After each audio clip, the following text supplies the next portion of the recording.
You ask Tiger to solve. This deals with linear equations with one unknown.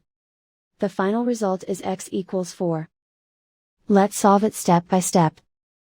Simplify the expression.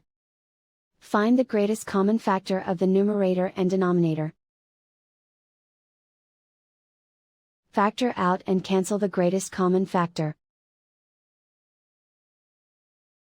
Swap sides.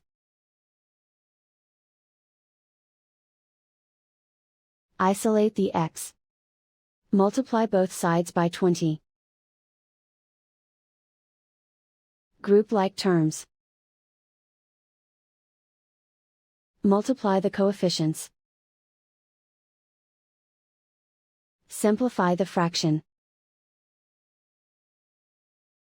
Multiply the fractions. Find the greatest common factor of the numerator and denominator. Factor out and cancel the greatest common factor.